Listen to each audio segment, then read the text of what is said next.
if you ever had kids, how would you feel about spanking them or disciplining them? Jumping in. I would not. Personally, it sounds like you learned to regulate your parents' emotions and value those over yours as a matter of survival. I'm afraid I'm going to be a bad parent. Dad, how did you know how to be a dad, even though you never had a good example of that? I asked him that question precisely. Shrugged, and he was like, I did the exact opposite. How do you feel about how I'm raising you? Am I doing a good job? It takes a village to raise a child or your inner child, and it's who do you build that village with? A lot of people are no longer in my village. We all just need those moments where like our inner child has a village that raises us, and it's about picking those right people. On this podcast, we share a nuanced view on discussions involving self-growth, relationships, and perspective. I'm a 27-year-old male, and every week I'm joined by a counterpart. This week, I'm joined by another 28-year-old female. Right off the bat, Maddie, if you ever had kids, how would you feel about spanking them or disciplining them at all? Ooh, jumping in. I would not personally, my upbringing, I was spanked. That was part of my upbringing. And I lived in Texas for a while and I nannied while I was in Texas. And the Southern upbringing of spank your children and then some, honestly, is the idea in Texas, at least from my experience. I don't agree with it. I don't think it's helpful. Interrupt me where you need, because I will go on a rant about this because I learned so much. I was really passionate about nannying that I dove into parenting books and child psychology and brain development, and I really like a passion of mine is neuroscience. I really interested in learning how the brain works and the chemicals it releases, especially during development, and how that helps you grow as a human. And from what I've learned, as someone who's not a doctor, but someone who's worked in childcare, is that as soon as you start to discipline a child like that, or anybody where you have a differentiation of stance to where there's somebody above and somebody below, where you have someone who is reprimanding someone who's below. So this could play into employer employee, parent child, teacher child, teacher student, however you want to make that combination. Whenever you bring physical force into it, it makes the certain part of your brain light up that releases your fight or flight, which is making your brain release cortisol, which puts you into a standpoint of what do I need to do to survive? And that looks different for everybody, where sometimes that is fight, sometimes that is to submit. And for children, oftentimes they haven't learned enough yet to have a different cue other than fawn is a very normal response for children. And so when parents jump to spanking or like bopping somebody on the mouth or anything like that, even yelling, even raising your voice at a child aggressively puts them into that mode. And when you do that, your brain stops the ability to make new neural pathways. And usually, what you're doing when you're reprimanding somebody, it's to teach them something. That's, hey, you did this, but I want you to do this. But they can't learn to make that connection because their brain is literally releasing chemicals that makes it incapable of doing that. And so they just enter survival mode, which is, yes, ma'am, yes, sir. Or they fight and they're like the child that you're like, this child's unhinged and I don't know what to do with them. They're a crazy child. They never listen to me. And it's because like their response is to fight then. And so personally, I just wouldn't do it because it really hinders your ability to bond with your child and actually like, teach them to do something. That was a rant. That was like 4 minutes into the episode of me just talking about childhood I mean, no, development. But it's been like I'm taking that as education for myself. I know we just got, again, 4 minutes into the episode, but hearing you mentioned, I didn't expect the fawn response. I expected like fight or flight, but I didn't realize fawn was a part of it. And I'm trying to understand that myself because I guess we're going right into it, but like something that happened today, drawing up some boundaries with a roommate, and we had a tough discussion after I was triggered last week. And after that discussion, although everything went well through the discussion, there were some parts that or towards the end of the conversation that really made me think a lot about my own safety, as far as like being here and how am I safe being here? Am I secure? Or is that up for question? And although that was reassured, and I even asked for reassurance, the part of me has been anxious for 8 hours now, probably more. Mm. And it's the weirdest thing. My response was almost fawnish. I just had no idea. Like I needed to be around him more or something. I tried to watch a movie and I was watching like a childhood movie like Minions, even though it's not a childhood movie, it's like a child movie. But I stopped watching like halfway through. I'm like, I don't feel good. I feel horrible. I just paused that. And then at some point I like went downstairs with no purpose in mind besides just, okay, he's here, he's there. I'm just going to sit in the kitchen like with him. And I'm noticing that as I'm sitting in the kitchen, like, why am I here? I'm like, I'm completely fawning right now, Mm. with no words. I'm not even willing to communicate that. I'm like, hey, dude, I feel completely anxious and not sure about my living conditions and like how welcomed I am here, even though all of it was reassured. So the fawn went off, and I'm like, man, I'm like almost 28 years old, and I feel like a child right now, like in this kitchen, like heads down, and I have no idea what to say, what to do. I'm just like kind of looking around, and I kind of want to ask for a hug, but I'm not going to say anything else because I already dumped a lot throughout the conversation earlier in the day. And I'm like, there's just nothing left for me to say. I'm like drained through energy. Yeah, hearing your education is, man, it's still a childhood thing. I don't know. Any thoughts on that as I speak about it? My initial thought is from what conversations you and I have previously had, you probably learned the fawn response with your parents. It sounds like you learned to regulate your parents' emotions and value those over yours as a matter of survival. And I don't mean this to say that your parents are awful or anything at all. That's a tough pill for anybody to try to swallow or say about their parents. I would never say that. But it's a really normal response to develop the fawn response. And even I, as somebody who, like, I didn't develop that with my parents when I was a child, but as an adult, I was in a relationship where I learned that. And I would have the fawn response to my partner, my ex. And it was so easy to fall into that trap because you're like, if I'm just in the room with them, then maybe when they're ready, they'll talk to me and I'll be there. I'll be right there. It'll be fine. And then I can make everything okay. If I'm just calm and I do what they want me to do, then everything will be okay. And I think it's like a really normal trauma response. It's something that I feel like we talk about the fight or flight response often enough, but we do not give enough attention to the fawn or the freeze response, which are equally as common.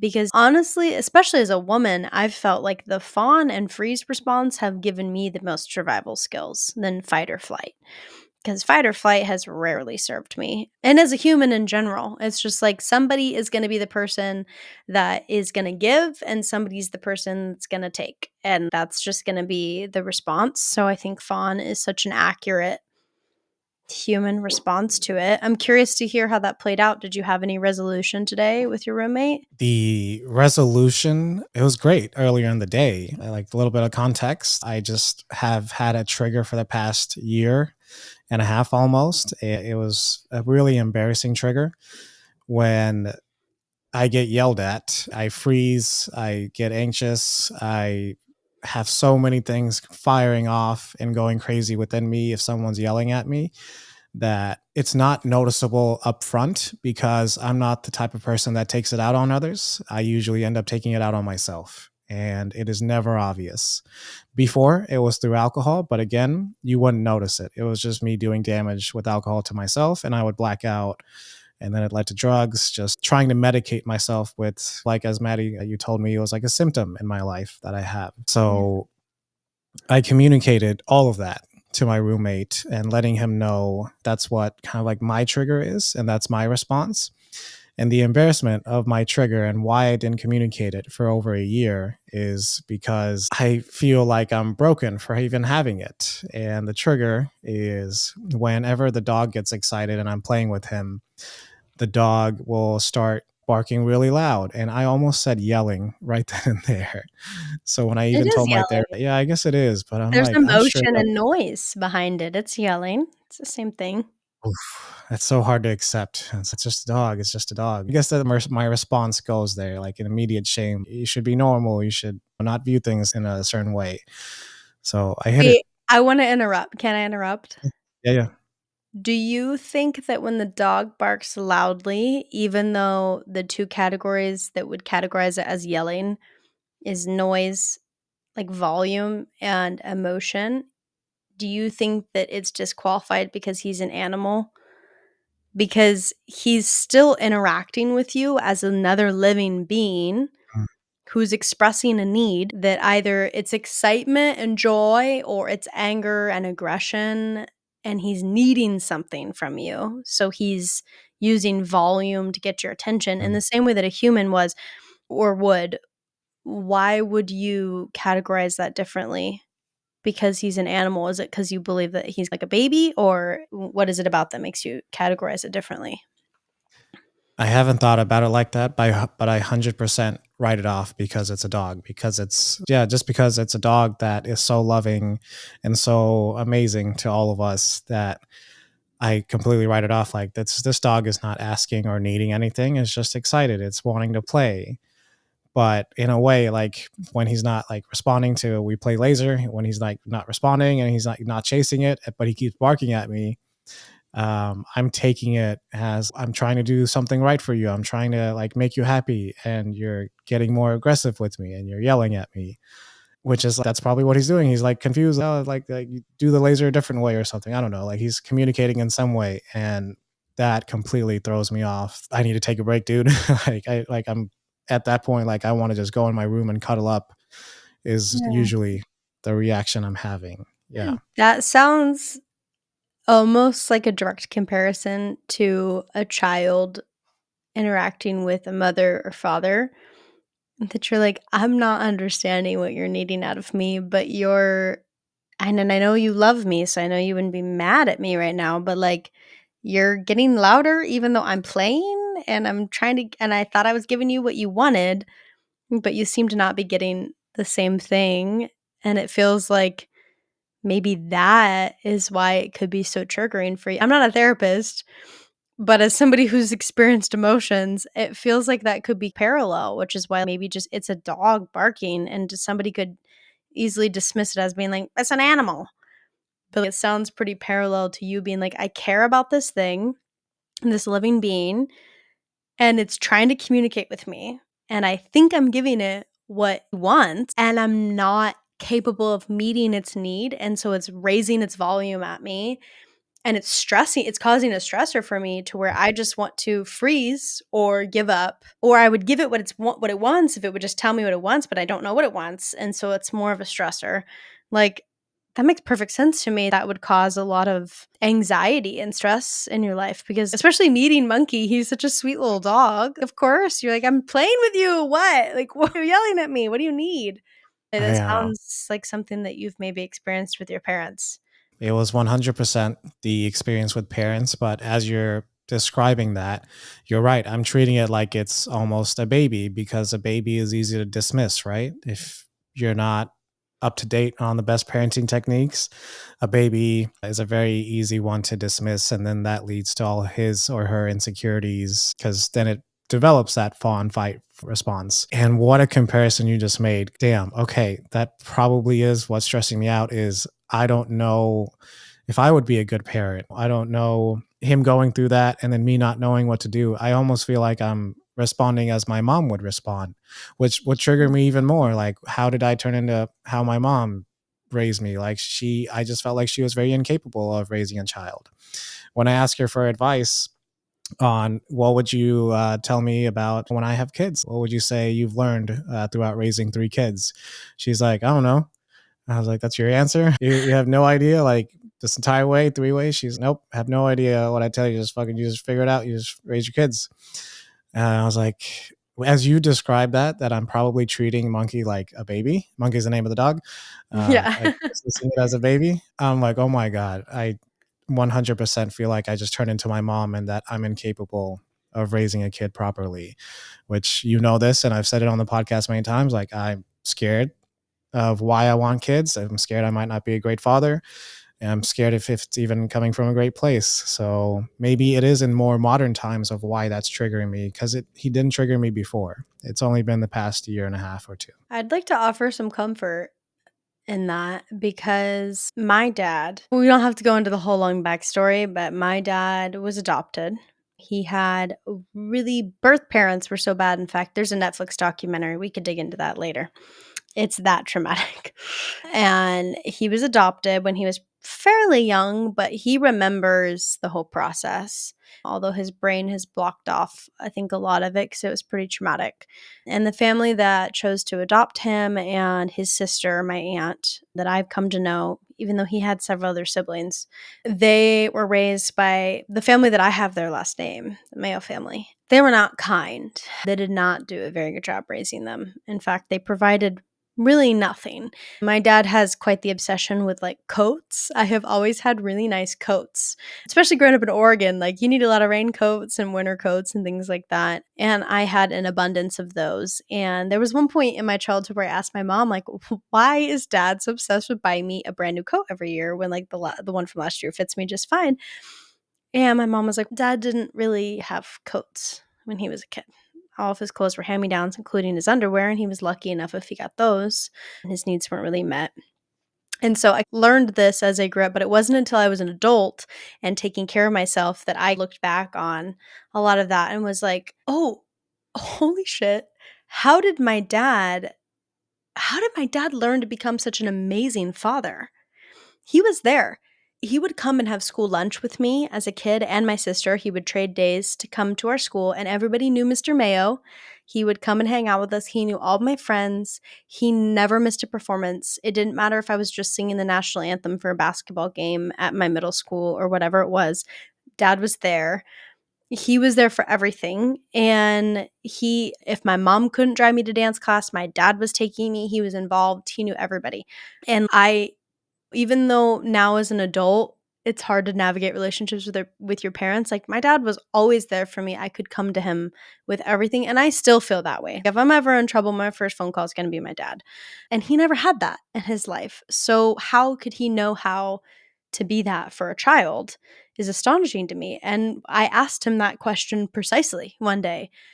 And it was after I was in the car with him he was driving me back to California after I had divorced my ex-husband, and my dad moved me into my new studio apartment where I lived for a year and then came and moved me out of it and drove me back to California. And like he had my back through, and we were in the car in that long car ride. And I was like, Dad, how did you know how to be a dad, even though you never had a good example of that? Because you've always been there for me. And I'm really thankful that I've had a really good dad, but how did you know what you were doing? Because I don't know how to be a parent to myself now that I'm an adult. And my dad just shrugged and he was like, I did the exact opposite. I knew what I didn't have and I knew what I needed. And that's what I tried to give you and your sister. And it was like a really simple answer for him. And I was like, okay. He had the example of everything that was wrong and he did what he knew was right because you still know, no matter what, as a human, whether your needs were met or not, and you know what that means. And so you do your best to meet them for the next generation. And you, particularly, Justin, as somebody who is like seeking out these answers through therapy and via relationships and friendships and building that, even you texting me this week when you were disappointed in your roommate's response and reaching out to be like, hey, I need a friend's response on this. And I feel really vulnerable and scared to even say anything to anybody about this, but I want some feedback or I just want to vent or whatever. You still did that. And I think that alone proves that you would be a great dad, that you would know what to do with the child that comes next because you know what needs your parents did meet and what needs your parents didn't meet. And you have accurately assessed those so you would know what to do. And my dog has some input on that. He's growling. He's trying to defend Monkey instead. Yeah, Zeus is, but Monkey has some needs, okay? That may be You were absolutely right. That was extremely comforting and very emotional for me to even hear those doubts being played out by him and you being the result of that, Sorry, my of dog good is very parenting. loud, and this is such a moment. Zeus. I might be feeling the emotions. And my neighbors are like throwing a party outside at the pool. No, So sorry. Okay. you're Zeus is good. here for the Um, podcast. Zeus, Welcome back, Zeus. It's part thank two for you. him. How do you feel about I, how I'm raising you? Am I doing a good job? Are your needs met? Okay. Oh, yes. here we Anything go. else you'd like to say? Okay, thank you. All right. We will okay, Yeah, I'm sorry. thank Please you for continue. no. Don't let, Zeus and I derail you from this good conversation. I'm so sorry.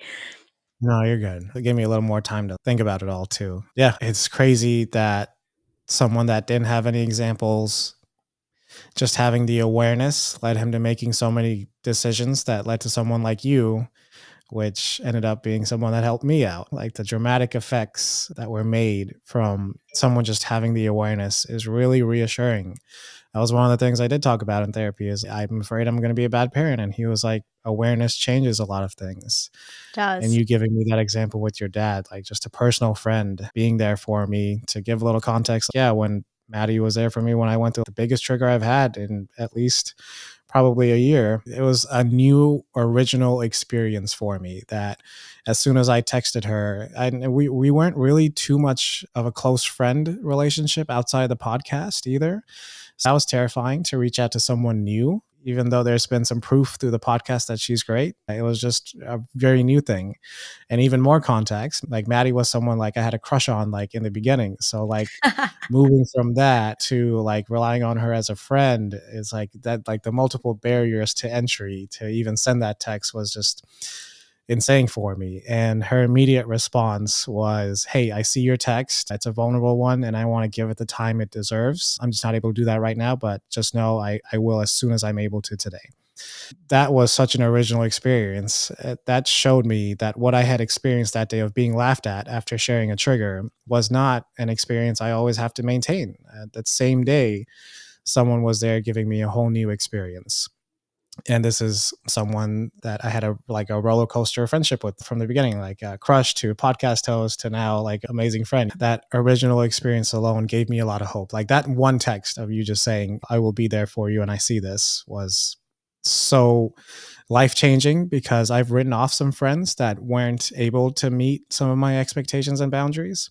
And I was like, what happens after that? Like, how does that even, am I even worthy? Will that ever come into my circle of having someone like that in my circle? And it happened, but I had to take those chances. And I was blessed to have someone in my life that could respond that way. I'm So glad thank you that for that, Maddie. I'm glad you reached out to me in that too, because I feel like we've had such good conversations, but all of it's really been via the podcast. And so I'm like, we're friends, but like we're friends on the podcast. You took that emotional leap to be like, hey, we're friends.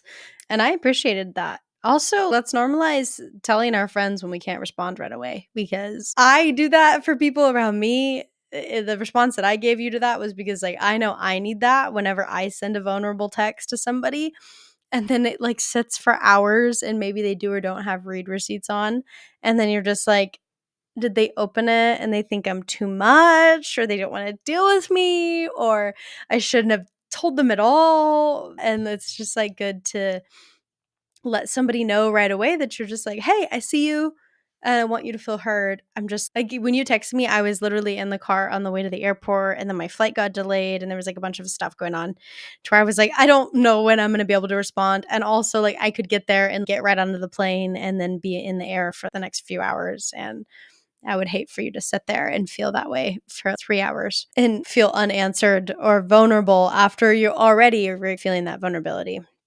Um, Honestly, if that chain of events happened, that's exactly how I would feel. how I would If that feel text wasn't if I was you. Yeah, anybody would. So I think we all need to remember our friends deserve the response that we would wanna get out of that, and that's the response I would wanna get. So I'm glad that you reached out, and I'm also glad that I could have that chat with you via text and be there for you, because it did open up the door for us to have a better, more connected friendship, to where it was like, it's not just conversations that we think are good for the podcast, but it's like actual things that you're like, I want to know how you feel about this and I need some help right now. And I love to feel needed very selfishly. So I love it when friends reach out to me because I'm like, okay, yeah, I can provide something here. Yes, let me help you. I love you.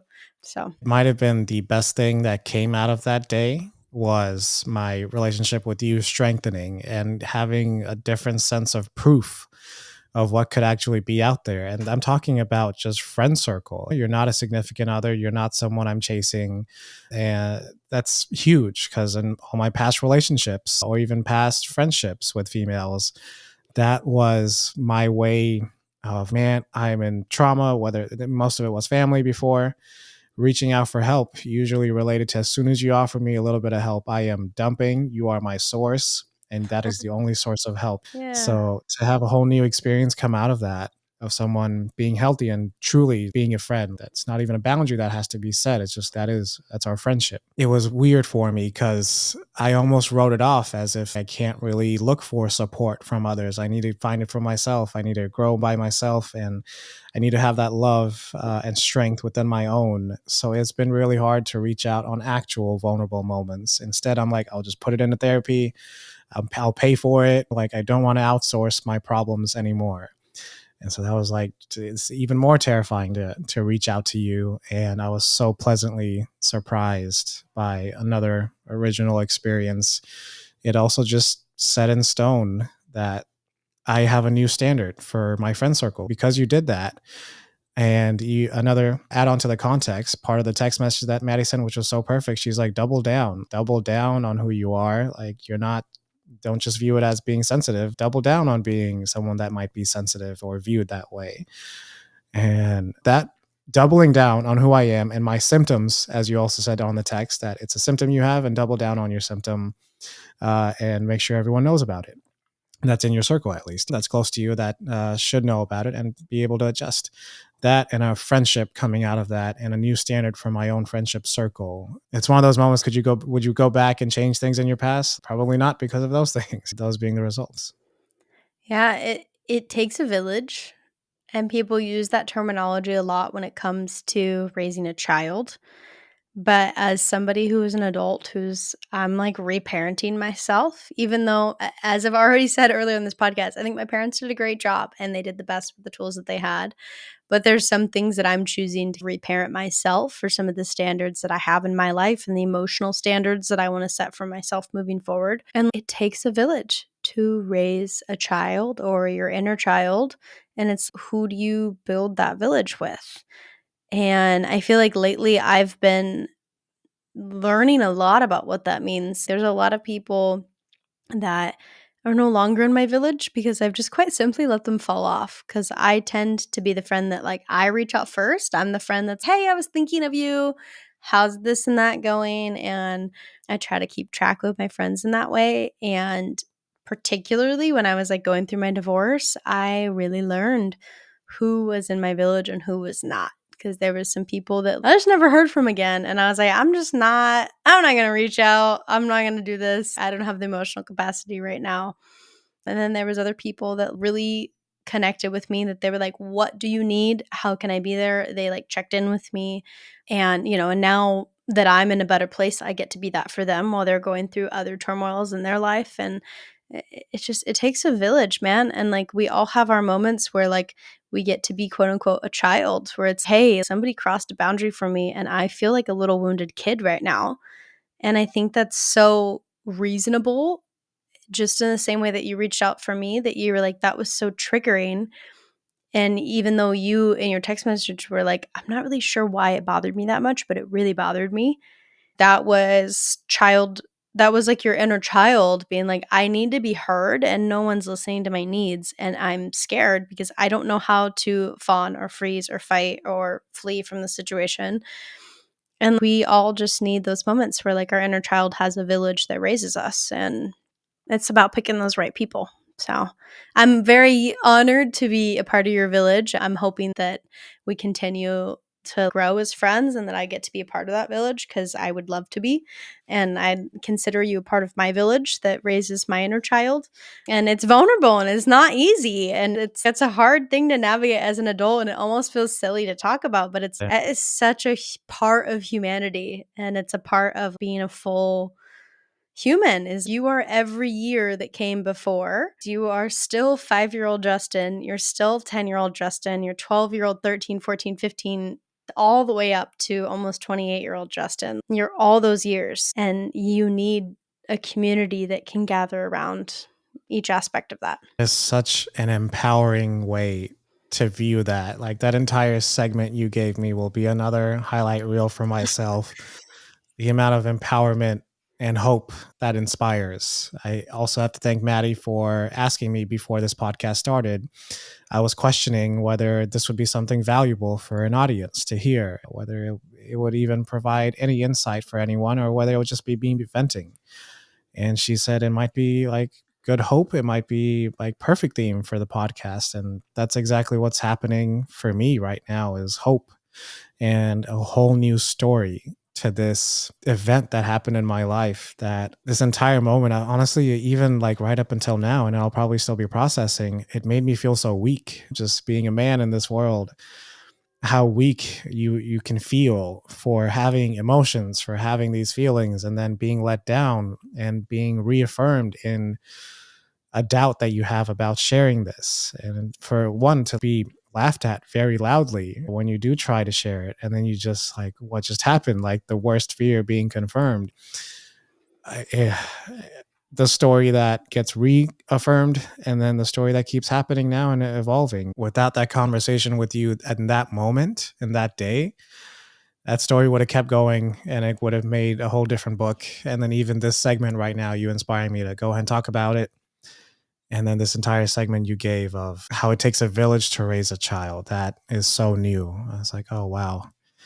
Yeah, I don't even know some 77-year-olds that don't act like children from time to time, maybe our presidents. Gosh, That's a whole different topic, but for real. yeah, that's a good way, even in current thing, to view it. Obviously, the children in both of our candidates haven't disappeared.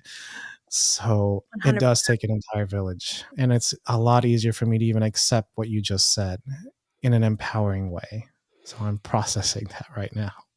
Yeah, and I also think that like part of our conversation that we got to have stemming off of that interaction that you had where you were asking for you were letting and stop me if I'm giving too much of the conversation away that you feel uncomfortable with, but you were like I had this conversation with my roommate about something that triggers me, and it was really hard for me to talk about, but I finally mustered up the strength to say, "Hey, this is a trigger for me," and present that to them, and then you felt like they didn't meet your needs, or I say you felt because I wasn't there to witness it. So I'm reiterating what you said, not diminishing or invalidating the experience, but they didn't meet your needs and dismissed it and laughed it off. And I feel like asking for accommodations for yourself or your inner child, I learned to start to make those things for myself, even though it's still hard for me, is that I can look at myself as that's little 7-year-old or 6-year-old Maddie. And what I ask, I have a severe banana allergy. Fun fact about me. I carry an EpiPen on me at all times. It's that severe. Like I'll die if I eat a banana. And would I ask 6-year-old, 7-year-old Maddie to just go ahead and eat the banana cream pie because everybody was looking at her and it would be uncomfortable if she told them she was allergic? Absolutely not. Would I do that as an adult now? Absolutely not. And I learned at a very young age to let people know because that's one of the many, unfortunately, one of the many allergies that I have and like triggers that I have. And I have to just tell people around me, like, oh, I can't eat that. I'm allergic to bananas. I'm allergic to mangoes and papayas and avocados and like all these things. And so, like, when food's put in front of me, it's a very natural thing to me be like, oh, this looks so delicious and I really want to eat it. And I'm so glad you made this for me. Can I ask, does this have X, Y, and Z in it? Unfortunately, I'm allergic. And sometimes that results in me being like, oh, I can't eat this like beautiful banana bread that you made. It looks delicious, but I will die.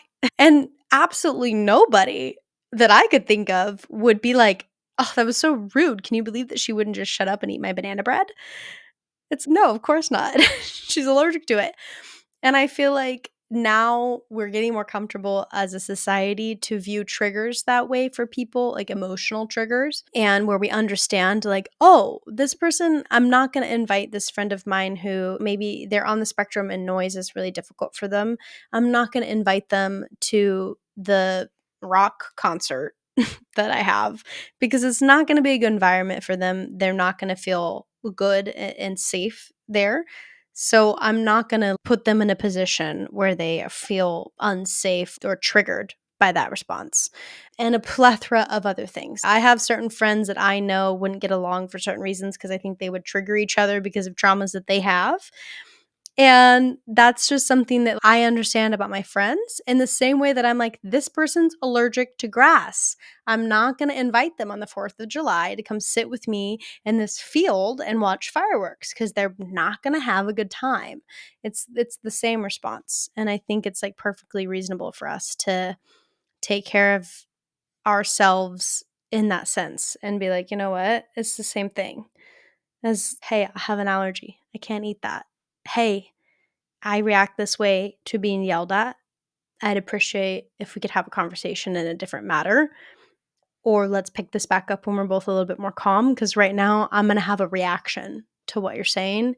And I don't feel that I can control that. So let's revisit this when no one's yelling. I mean, that was huge too. I just told both of them I'm going to walk away right now before I say something. And then I just stopped it there. Yeah.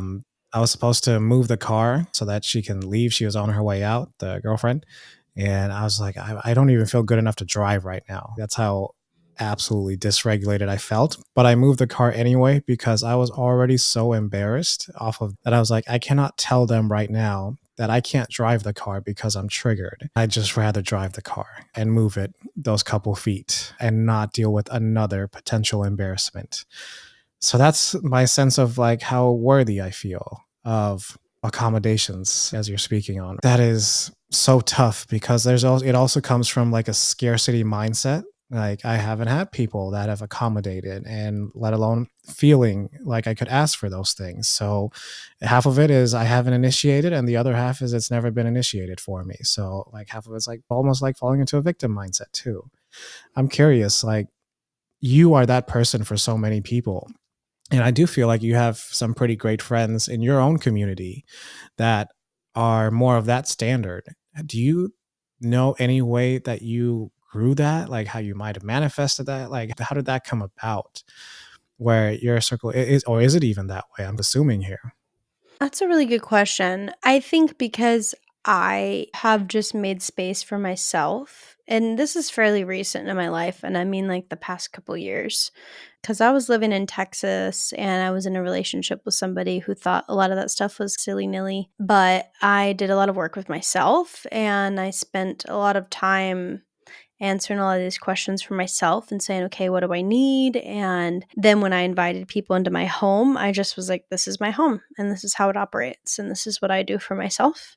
And I got really comfortable just telling people what I needed. And I found that while sometimes people had poor responses, like unfortunately you experienced with your roommate and his girlfriend, more oftentimes than not, especially the friends that I really cared about or that I felt really close to, had a really good response to it. Even just the other day, my friend invited me out to something like 2 nights ago, and it was a concert they had an extra ticket for. And normally I'm that friend that's always, hell yeah, let's go. Like I'll go to all the things and do everything.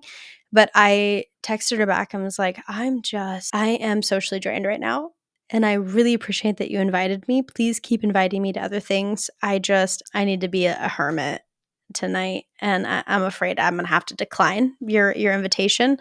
And my friend responded, was like, no worries. And whether or not they meant it, it's not my problem, to be quite honest, because I stated my needs and my needs were met. And if my friend states their needs, I will do my very best to meet their needs as well. And so I expect that and I give that. And that's just a standard I've held for myself. And that's helped me navigate my emotional needs. I don't know. When my friends ask for things, like I do, like just the same as when you texted me, I was like, I'm gonna let him know I can't respond right away because that's what I would need. And anytime a friend lets me know anything that they're going through. I do my best to follow up with them on it and make sure I can be there for them whenever I can. And I've found that by providing that example to my friends and stating those needs and offering the help and offering follow-ups and all of that, that they've learned to do the same for me. And I don't know if that's something that would have occurred naturally or if it's something that because I implemented that they responded with it and mirrored me. I'm not sure which came first, the chicken or the egg. But I found myself in a really lovely place in life for a lot of my friends. We get to be that reciprocal for each other. And I think it's something that, like, that's why when you and I were chatting, that was the advice that I offered, that I was like, double down, man. Just tell them, let them know that it's a serious thing. Because if you say one time, "Oh, that bothers me." And they're like, "Oh, okay." And then it comes up again and go, "No, actually though, that bothers me." And the friend gets to go, "Oh, actually, okay." And then the third time you get to go, "Hey, remember this is the thing that bothers me." Then your friend gets to go, "Oh, that's right. We talked about this. Okay." And then they get to accommodate, and it takes that back and forth that it's like you really have to double down and stand up for yourself to say, "No, this is legitimately a problem. I wasn't joking. It wasn't because I was emotional in that moment. It wasn't because it was a full moon or like whatever was going on in the universe and the stars that like Mercury was in retrograde. Like it's actually an issue and I need some help." Yeah, I don't know. I feel like that was like an answer, non-answer to your question, but it was just I just doubled down on what I needed and I provided it for those around me, and I've found that they are willing to provide it for me as well. A part of me took that answer as this happened after you got your own place. Is that correct? So you finally had like the whole Maslow's hierarchy of needs, like the food, Yeah, shelter, and actual safety in your own 100%. shelter. And I'm really relating to that right now because that although that conversation today went well, again, a huge part really, and thanks to you telling me to double down and hold that, because one of the biggest pieces of anxiety in my life was that I wasn't doubling down on like these are actual symptoms in my life. And I right before those things happened, I asked my therapist, "Will I ever not feel broken?" And he's like, "Why do you think you're broken?" I'm like, "I want to fix this. I don't want to be this person anymore. I don't want to be embarrassed of having things that normal people don't have, especially trigger coming from a dog barking at you. It's so embarrassing. I don't want to be that person." Having all that turn into the child inside me is, I need you to double down. I need you to be the at least the one that protects me. It's never been done before. Like, don't abandon now. That was just screaming and shouting. But if you didn't tell me to double down, who knows? Like maybe it'd been another 5 years until I got to that stage. Who knows? Because those were like big things that was easy to skirt around. And honestly, like as much as I felt dismissed by others in that moment, I potentially would have slowly dismissed myself. It's like projecting based on who and what you experienced throughout childhood and around you still to this day. The projection continues. Like even using dismissing the dog and like being feeling overwhelmed and wanting to cuddle up, that might be me projecting that I feel like I might not be a good parent. Like it might just be that too. All of that was actually finally communicated in this conversation. And I straight up said, I'm going to talk and I just don't want to be interrupted. And I'm just going to dump all of this. And that at some point I will open it up for an actual dialogue, which was a first because he's just the type of personality that's very fast, like quick, witty. So my conversations always get interrupted. And I feel like I have to speed up myself, which includes not mentioning the full emotion and actually feeling like I actually got my emotion across because I just feel rushed. And I just like, okay, if it's like a 30-minute conversation that's sped up 10x, which is what it feels like usually when I try to have a talk, I feel more anxious afterwards. I just said, I'm just going to keep talking. And I did. And it felt so good. And finally, when the dialogue actually opened up, I think it was felt a much heavier presence. And like one of my opening statements was, "You're going to be the best man at my wedding one day. So I really need us to work on this because this is a major blind spot in our friendship if we are going to continue that." So wrapping that part up, that went well. But the part of it that didn't go so well, and this is the part that I maybe don't want to talk about on the podcast, but I'm going to go ahead and do it anyway as to mark a moment in my life. This is his house, so I'm living under his roof. And that hasn't given me the most sense of peace and comfort, because this was after like leaving my parents to escape from them. I was like, I'd rather pay for rent at a best friend's house and save money there. He already has the house. I can't ask him to move in with me to an apartment or anything, right? And honestly, even then, I wasn't financially capable. That's true. That's truth be told. So now that I'm with him in his house, and I'm paying just whatever my portion of the rent is, it doesn't cover half the house. It doesn't actually cover half the bills. So financially, I also feel incapable of not having rights in the house, almost to not speak up. All of that being said, it makes, like, after a conversation like this, towards the end, we talked about, oh, okay, a part of this was like when he's out of town and he's always traveling for work, part of my almost show of appreciation would be taking care of the dog, like dog sitting, which I'm like, I feel so incapable because I might not be the best, again, father to Monkey, by not being able to play with him in all the ways. And whatever ways I adjust, I feel incapable of that. And that, skipping that part, what sucked about it is that's one of my value adds as his roommate, living under his roof, paying basically cheap rent. If I'm not really adding value by being there for Monkey, it doesn't really matter to him financially. Like me paying him more money for rent and other things, like it doesn't really matter to him because he's already good financially. But not being able to be there for Monkey as much is one of the ways that isn't showing appreciation. So this isn't something he holds against me. He's not. This is not an expectation. This is not a big deal. Like, I completely understand everything you just said.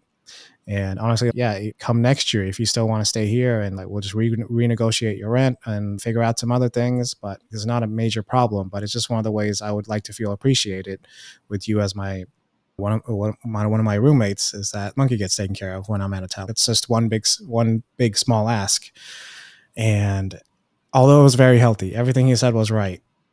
I just, that's really the bulk of what's bothered me for the past 8, 11 hours now. It's like, man, I just straight up don't feel like I'm worthy of even being here. And financially, I'm paying off a lot of debt. So I was like, I can't even just easily just move out, because then I'll just be in burden of like financial things above my head. So yeah, I just jumped on you there, and that some of it might be taken out, but I'll open it back up to you. Yeah, I guess I have a question for you. When you moved in with your friend, he had already purchased the house, yeah? And so he was approved and willing to pay that mortgage completely by himself. Yeah, he's already had the house for a while. He's had other roommates, and yeah, and then at some point the house had been empty for 6 months, and then I was like, "What if I moved in?"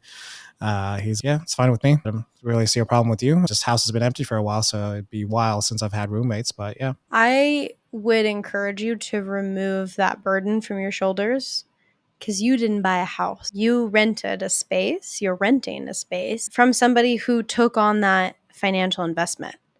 He has a house at the end of this whole thing. He has an investment, he has equity, he has something that you don't have.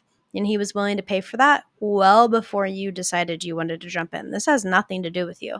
In fact, you are alleviating a portion of his mortgage, assuming that he's still paying his mortgage and it's not paid off already. I don't know his situation, but you're offering, quote unquote, a service by paying rent. And additionally, you're his friend. That's not a burden. You're not asking too much. It's an agreement that you guys agreed upon. And if he felt any kind of way about it initially, he would have let you know at the beginning to say, when you guys said, hey, here's the terms and agreements, do we both agree? Are we going to live here? I'm going to pay this amount. He could have said, geez, dude, pay half of the mortgage. But he didn't. He knows that it's his house, and at the end of the day, he gets to own an asset, and you're paying rent towards something that you're never going to own. So technically, you're going further into debt with that, as we all are when we're renting. That's just part of it. And it's not your responsibility to feel that way for him. He made that agreement, and he was comfortable with it. And from my understanding, if you're still living there, he's still comfortable with it. And additionally, you're his friend. Who wants their friend to feel that way? Would you want your roommate to feel indebted to you, or to feel like you weren't at home in your own home, in his own home? Nobody would want their friend to feel that way. I know he doesn't want you to feel that way. Even if it's his house and he technically owns the roof, you pay to be there. you have just as much reason for that to feel that's your home and to feel comfortable there. And your friend would want you to feel comfortable there. A landlord would want you to feel comfortable there, let alone somebody who has some emotional investment in your life. I would encourage you to free yourself from feeling like you're indebted to him.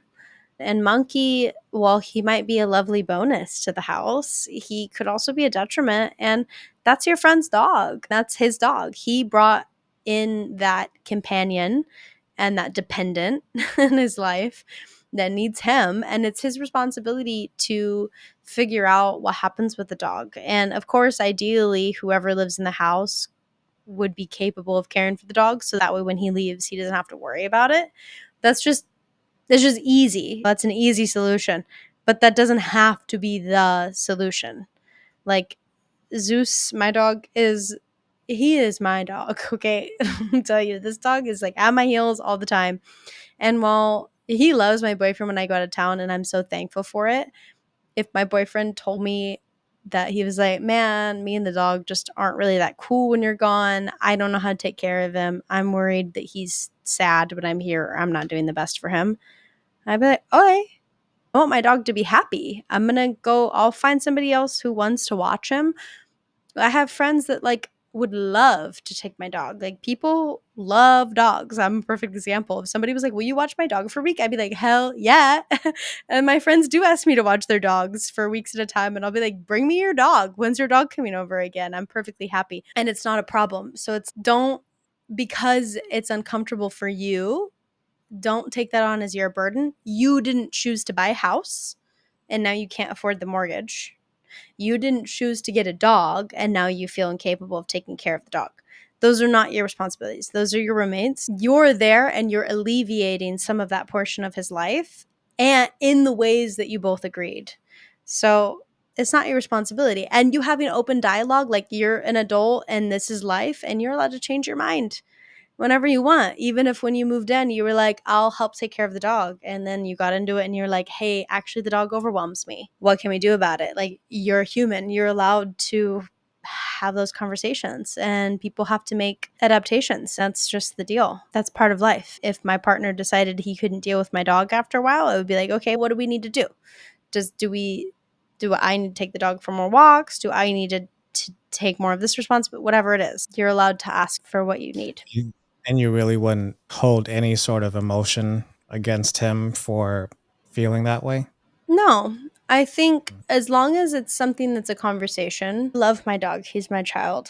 And it would be sad for me if my partner didn't have the capability to love my dog the way that I love him. Yeah. But if my partner came to me and said, this is triggering for me, or this is hard for me, and I'm working on it, but I'm not capable of taking care of the dog in this way, I would want to know that because I wouldn't want somebody who feels stressed out by my dog to be around him because my dog deserves better, in my opinion. Like, and no offense to somebody who doesn't feel capable, but like, I don't want to put him in the care of somebody who's stressed out by him. You know what? Like, he deserves to be with somebody who enjoys his presence and vice versa. So I wouldn't, it would be maybe sad. It wouldn't be like a fun conversation. I wouldn't be like, yay, I'm so glad to hear that. But I'd be like, I'm glad that you told me because I don't want anybody to be stressed out. It's just a fact of life. It's the same. I bring it back to the same thing. If I tell my friends I can't go over to their house because I'm allergic to cats, and it's annoying. Yeah. And it's hard for me to ask. I feel like a burden sometimes because I'm like, guys, my eczema is absolutely flaring and my skin is like raw. Like I can't really see it on camera very well right now, but like my skin is raw right now. And I've had to tell my friends, like, can we hang out at my house this week? Because like my allergies are so bad right now. And I'm in the group chat like, I'm so sorry. I'm like such a wet blanket. Oh, I hate it. My friends are like, oh my God, no, we don't want you to be miserable. Yeah, we'll come over. It's fine. Or sometimes they're like, you know what? We just don't have the energy to make the drive over to your house. Let's hang out next week. And I'm like, okay, that's fine. I'll see you next week. We're allowed to ask for what we need. And everybody is an adult who has their own responsibilities. And we just got to take care of them. And we got to ask for our responsibilities. That's Yeah. just it. Surprisingly, like firing off in my head because what you're saying is like exactly what I believe too, is that I'm renting a space. Like that's like the practical mindset in my head is I'm just renting a space. But what ends up happening is I'm upstairs, he's downstairs. So me being here naturally increases the electricity bill, the water bill, like it still increases almost like half the house. Of course. So that gets brought up to me. When that's brought up, then I really feel the sense of I also have a spine injury, so I can't contribute in a lot of other ways, like gardening and certain types of work. So it's all understood and accepted, but But you pay for rent I know, and and you that's like pay when for those things get brought utilities, up. right? Yeah, it's one set price, but Okay, it but all still, gets you're it all gets brought up. contributing. Yeah. You're contributing. You're contributing in the ways that you can. That's perfectly fine. I feel like almost extra defensive about this because Yeah. my ex, like when we were married, he earned the money and he got to a point where he was like, you should quit your job and I'll take care of everything and you shouldn't have to work and I want you to pursue music and whatever you want to do and I'll pay for everything. So I was like, okay, great. It's fantastic. You got everything covered, you're sure? He's, yeah. And then lo and behold, that wasn't really what he expected. And I found myself in a situation where there's a lot of resentment because my household duties were like the laundry, the cooking, the cleaning that somebody would expect of a stay at home wife. Okay, maybe somebody could have assumed that. I'm not very much of a stay at home wife. I can cook. I can't cook, but I can clean and I can do laundry. I can handle that part. But the cooking part, nobody should ever ask of me. Everybody would regret it. And it increasingly became a threat to the marriage. And as time went on, it was a lot of resentment. And then anytime he would hit a rough patch in finances, he would be like, you don't even pay rent. You don't even contribute. And I'm like, bro, we talked about this. I couldn't contribute even if I wanted to because you asked me to quit my job, remember? And I quit it. So now my bank account has zero cash in it. And I use the credit card that you provide and you pay off. And he would throw it back in my face. And all of, I understand all of this sounds very privileged because I was basically living a life that somebody else afforded me. However, I've always, my whole life, been very happy to provide that for myself. And I'm very capable of providing that for myself. And I always did until that point. And then when I was in that situation, he kept throwing it back at me. And I'm like, okay, then I'm going to go back to work because you're throwing this at me. And so then I would go back to work and then he'd be like, you can quit your job. That's fine. I've got everything handled. And then I would quit the job and shampoo, rinse, repeat. We'd find ourselves in that situation. And I finally got to the point where I had to tell myself, we entered this agreement. He knew what he was offering. I knew what I was accepting. And he's changing his end of the bargain. And that's not my fault. At the end of the day, it's not my fault because he could have asked for whatever he wanted to ask for at the beginning of that bargain. He could have said, I want to pay your rent for 2 years while you do this thing. And then after that, either music is making money for you or you go back to work. And I'm like, okay, fine. Then we have an end date. Or I will pay X amount and I expect you to do this. Or I will pay all of this and I expect you to go grocery shopping and meal prep and do laundry and the cleaning and the da da da. He asked, none of it was spelled out.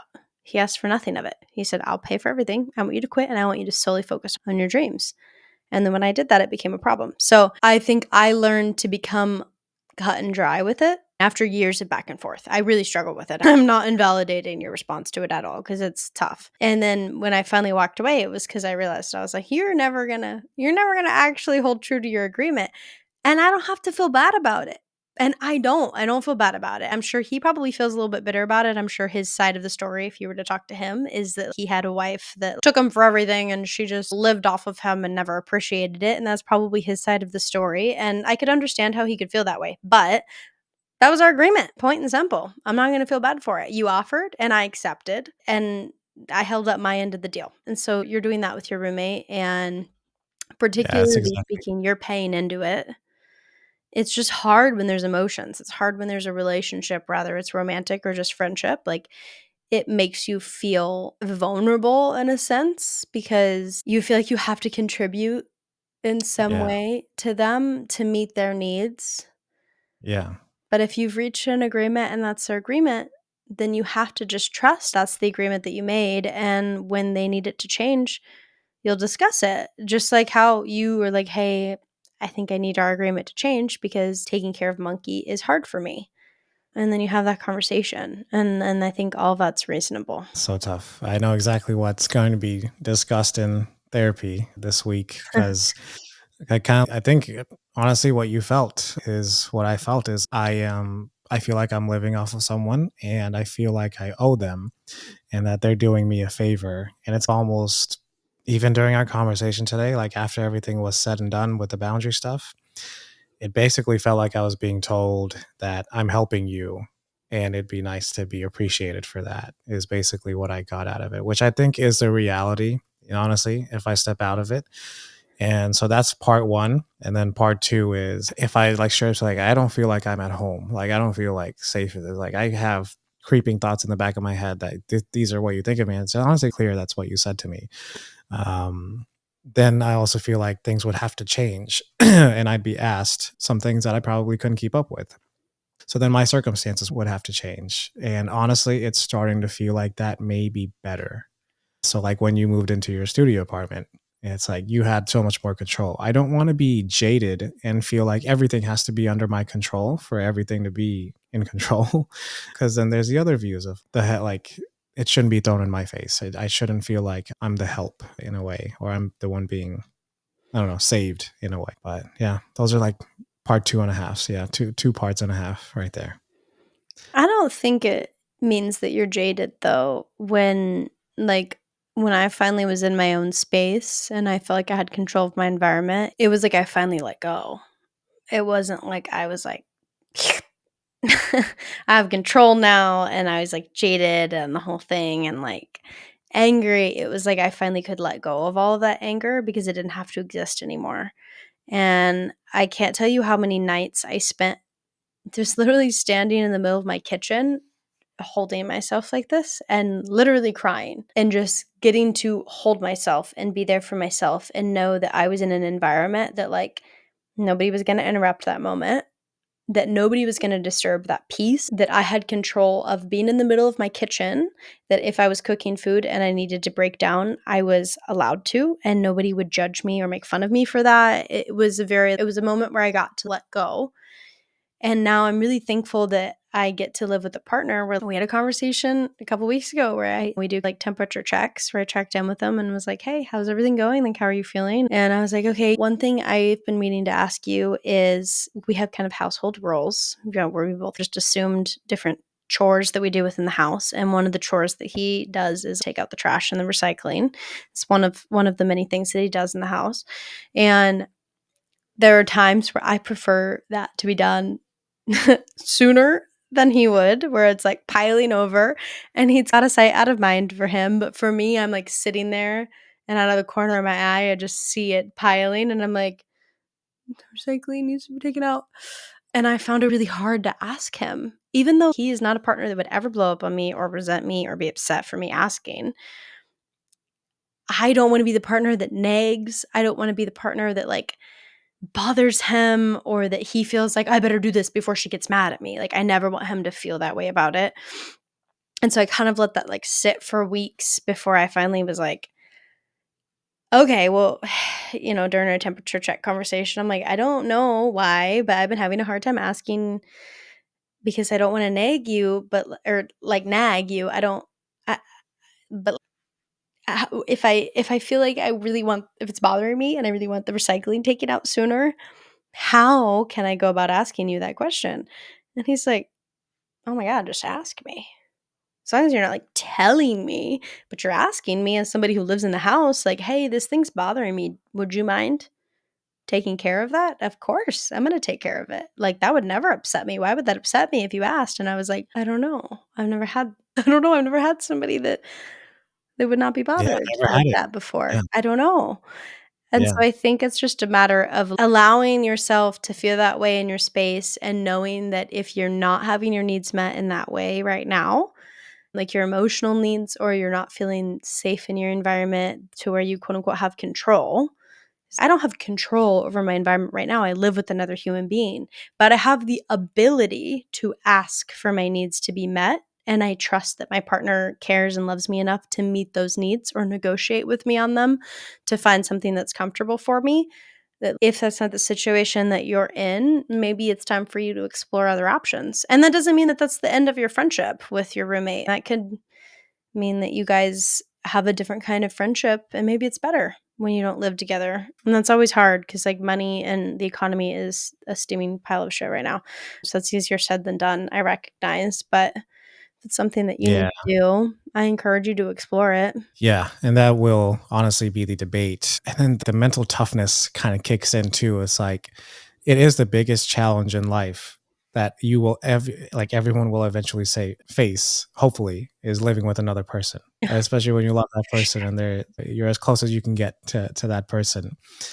So it's almost like I want to view it as a way to grow and challenge myself and figure this out. It also feels like I need to give myself a sense of that control and have that in my life first and just not put myself in that much cortisol. Like I haven't felt secure in home. I haven't had a sense of home in some time now. So maybe I need that first and then maybe I can reapproach it as I grow. So those are things I think neither is right or wrong, honestly. I think it just Yeah. gets decided from I don't think it's right or wrong either. I think it's a matter of making adjustments that are more or less comfortable, but I don't think it's right or wrong when it there. comes Yeah. to, especially because there's just so much wrapped up in where home is. It's emotional, it's financial, it's like just location, everything. There's so much that comes into play and having where your home is. So I don't think there's a right or wrong at all. Yeah, it's tough. We have other questions if you want to explore them, or if it's getting late, or if it's too late in the podcast, we can skip. What are you feeling? I will talk your ear off until you stop me. So if you want to keep going, I'm down. But if you feel like it's a long episode, we can cool it. We can aim for ending it close to 1 hour and 30. This way, it gives us room for some of it to be edited out if need be. But Cool. I think overall, the episode, I want this a part of my life anyway. So I think it marks a great chapter. Like, man, what it is a very important discussion. Like, kind of speaking out loud. Like we're ending it on these two notes. Like you were like you left with the only option being move out and have your own thing. And that provided greatness. But then you were put back into the scenario, which eventually happens for anyone that's lucky enough, is end up with another person again and figure out from there. Do you know what it was? Like, of course, like you just never had it before. Was it a part of you that didn't feel worthy? Because like you have so much that makes you feel worthy these days. You have a higher standard, is what I should really say. You have a higher standard for your life, but it went on for some time, right? I guess I went back into the question, but or the subject line, but like how long did it process in your head before you spoke up for wanting some accommodations? A long time. I was with my ex since I was 19. And so I think my sense of self and what I wanted out of life was forming as I was in that relationship with him. And I reached a bubbling over point because I feel like there was a lot of points where I asked for what I needed and my needs were not met. And even though I didn't ask for them in very dramatic fashions, I still would have conversations with him where I just felt like I was not validated. And I particularly remember in every apartment that I lived in with him, which was, let's see, how many different places did we live? Four different apartments that we lived in together. I remember going into the bathroom and looking in the mirror with tears in my eyes and looking at myself and asking myself, "What are you doing?" You can tell I feel emotional about this by how my dog is trying to get on top of me while I'm talking. No one taught him how to be a therapy dog, but here he is. But I would just look at myself in the mirror and be like, what are you doing? What are you doing with your life? Why is this okay? I don't feel okay right now. Why? And I just would continue to just feel, and after some time of being upset and crying in the bathroom, I would pull myself together and be like, "Nope, this is what I asked for. This is what I asked for, and this is what I got. Okay, okay, okay." And I would take myself out of the bathroom and I would carry about my life. And then I'd find myself again crying in the mirror going, "What are you doing?" And finally, after so many times of asking myself that question, I was like, I'm not doing what I should be doing, is the answer to the question. I don't know what I'm doing, but it's not right. This is not good for me. And I don't want to live in Texas. And I don't want to be working this job or doing what I'm doing. I don't want to be in this relationship at the end of the day. I don't want to be in this community of people I found myself in that don't meet my needs, that don't care about me, that don't validate me. It was just like all of the things. And I finally just reached a point where one day where I was like, okay, I got to do something. I gotta do something. And at that point, I went and I made a quiet escape. I went and got my own apartment without saying anything to him first and like secretly moved things over little by little.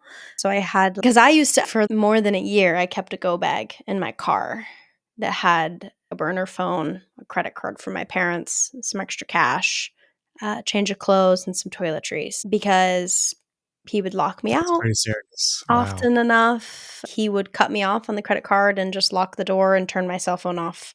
And I didn't have the ability to do a whole lot and whatever. I still want to be sensitive to not trash him on like a public podcast, even though maybe I shouldn't even do him that service, but he's a human and I'll give him the ability to It's become a better human and not tarnish his name. But no, you're sharing your experience and it's on my podcast. So here you go. Permission, at least. thanks. Yeah. So I found myself in that position where I was like, it's already bad enough, Maddie, where you have a change of clothes in the trunk of your car. It's time that you take care of yourself. It's time that you find yourself in a better situation. And so, Wow. yeah.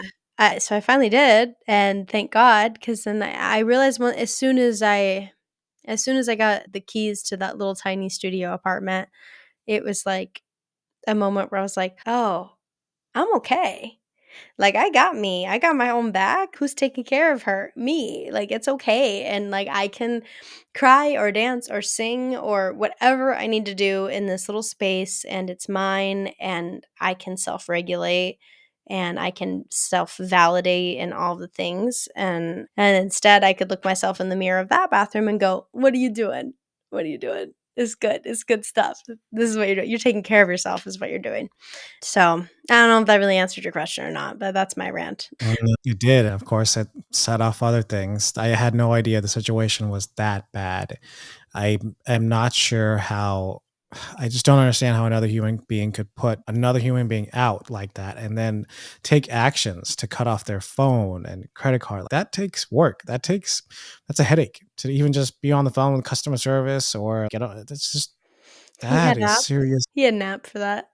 He had an app. Okay, so he made it really easy to just go on there and do that for you. That's insane. And as far as not wanting to talk down someone on a public forum, like I completely understand that. But yeah, one way is like they would probably not give you that same respect. But at the same time, I don't think you're talking down. You're literally telling me what happened. That's fair. So you haven't said anything bad about his character. You just told me the situation. At any point, you haven't actually told me anything bad about anyone's character. You just told me experience. But of course, when someone's traumatized us or been a big part of our caretaker experience, we feel like we're attacking. So that's fair. Yeah. But no, I just wanted to open that up to and make sure you knew that you did not do a single negative thing and none of that came off that intention. That's why I was like, nope, my podcast, do whatever you want. But Thank in you. reality, you're not doing anything wrong. That's for sure. I appreciate You've come a that. long way. Actually, a question that I didn't write down, but putting people on a pedestal can happen when you're having insecure attachment styles, fawn response, flight or fawn, anxiety ridden. You can tend to put people on pedestals if they're more secure and if they're showing good examples. So I did that for most of my life. I still do. Where someone shows me a good example and shows me a little bit of caretakerness and I latch on. So now that's not as evident where I'm not chasing people just for that anymore. But someone like you, I'm like, these are healthy things and this is a great example. But that of course, like you have a past.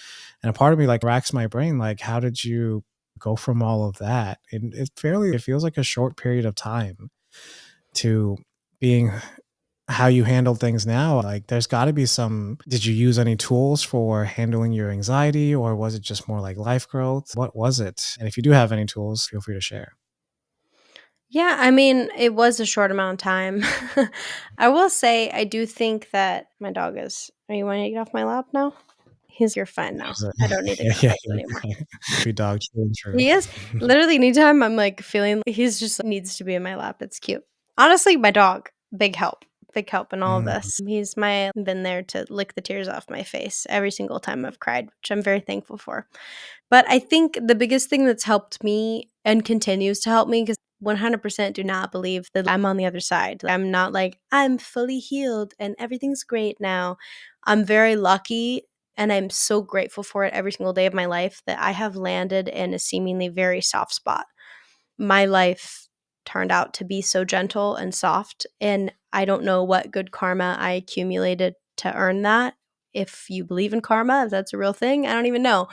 But whatever I did, I'm very thankful for it because I've landed in a very easy spot where it's easy for me to be like vulnerable and accepting of myself and my needs and like work through all of this. Like I just have a space where I'm capable of that. And not everybody is as lucky as I am to be able to even be curious about their trauma or ask those questions or even have the capability to remove themselves from situations. I fought like hell to get myself to a better situation, and it wasn't financially easy, but I did it. And also, I recognize that like I had safety nets all around me that I could have used at any time, and knowing that those were there provided me the ability to take leaps because I'm like, okay, I'm going to spend all of my money that I have in savings that I've stockpiled away that my partner has no idea that I have cash on hand, and I'm going to put that as my down payment for this apartment. And I'm because I knew at the end of the day, if I needed to call my parents or a friend, or I had a lot of people in my life that if I would have been like, "Hi, I'm in trouble. I need $900. Will you please help me put a down payment on this apartment?" Somebody would have bailed me out. And I'm thankful that I didn't have to use those lifelines, but knowing that they were there gave me the ability to do that. So I think that's a huge part of it. And also, I think the biggest reason for my growth is that I had not only the capability, but the emotional capability to just be curious and just ask questions to myself. That I spent a year in that little studio apartment, that every little emotion that came up, I would be like, why do I feel that way?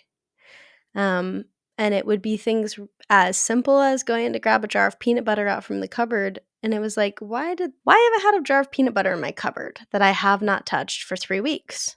And every time I think to go to grab the jar of peanut butter, there's like something in the back of my brain that stops me from grabbing it. Why?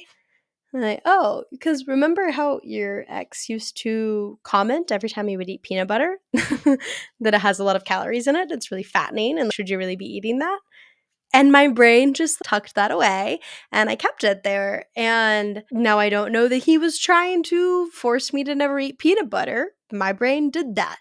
And it was something worthy of being curious about. And so then it was like, okay, I'm going to eat peanut butter on my toast this morning and I'm going to sit with it in silence and I'm going to see how I feel about it. And I'm going to think about it the whole time. And I'm going to think about how my body feels and I'm going to think about how it's okay. And I'm going to read the back of the thing and all the nutrition facts on it and the sugar and the everything that's in it, good and bad. And I'm going to sit with it. And I did that with every little thing in my life that I encountered. And I continue to do that of like, why does that bother me? And I just think that curiosity afforded me a lot of growth, which I'm thankful for. I've been doing it very recently with the Dallas Cowboys cheerleader show that's on Netflix. That's a whole other topic we could dive into in the next episode. But yeah, I think curiosity is my answer in short. Your curiosity and then your bravery to sit with all of that. As you're describing that peanut butter issue, like that's so crazy how deep rooted that got. I understand it. It's not crazy as in dismissing it because I really relate to that. Not necessarily just peanut butter, but like high calories and like shaming. I don't know. If I overeat one day, I'm like, why'd I do that? It's really hard for me to sit with that because I know why. I know it was like family things and being shamed, being beaten, and just like running away to my room and eating. And like that would have been like one of my sources of comfort. And if I could stay longer, it'd be because I had more food on my plate. I don't know, whatever it was. If I probably sat with it, I could face that. But that's so insanely uncomfortable. And even like the current situation I'm in, it's probably going to bother me the rest of the night. I'm going to have to make some decisions, and it's going to be really uncomfortable to sit with that. So I applaud you for your bravery. And rather than asking how you did it, I think it's just one of those inspiring ways to like maybe try that out. To wrap that up, I'm going to try it out. I'm going to try sitting with those things because that seems to be your answer is be curious and then sit with it. Yeah, dude. Turn off your phone, unplug your TV, whatever you need to do so that you Wow. don't automatically turn it on. Because that's my go to. Because I don't like to sit in silence. I will turn on a podcast, a TV show, TikTok, whatever it is.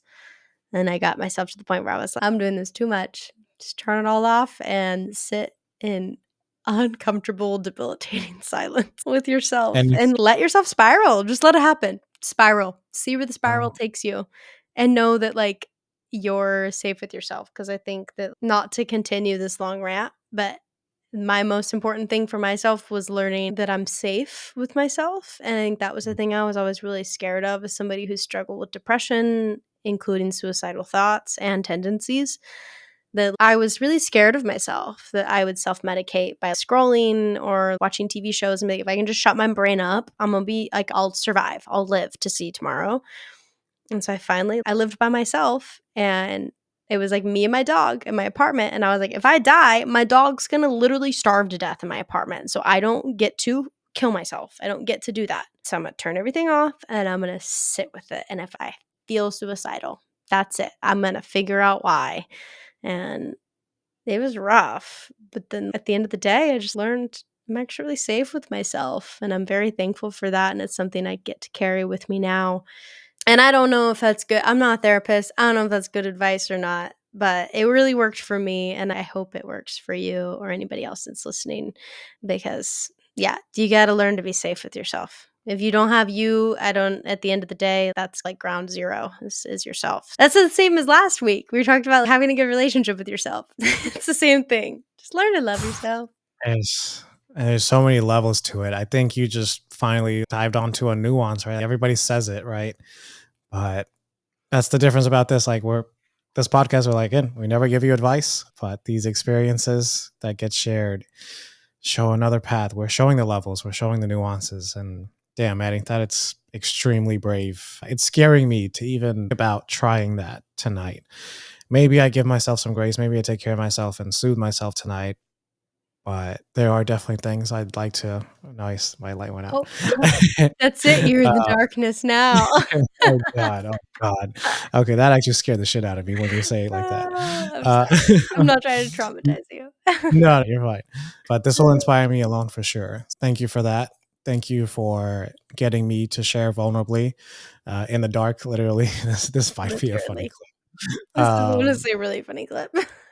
Thanks for giving me hope. Thanks for honestly, like the biggest thing from even inspiring me to start sharing before the podcast started, it's so embracing, it's so empowering. And I'm glad you shared a part of you as well. I had no idea about that context on you. Really strong and brave of you to share those things. And I can't see how someone wouldn't be inspired by that. So this will be in the archives whenever the viewership start. And for everyone that heard the part about like turn off the podcast, not this one. She wasn't talking about this one. Listen to this one, So and then when distract you're yourself done with us. listening, then Exactly. turn off podcast. Exactly. So there you go. Listen to Maddie and then don't listen to Maddie at the same time. And that's the message we have for you.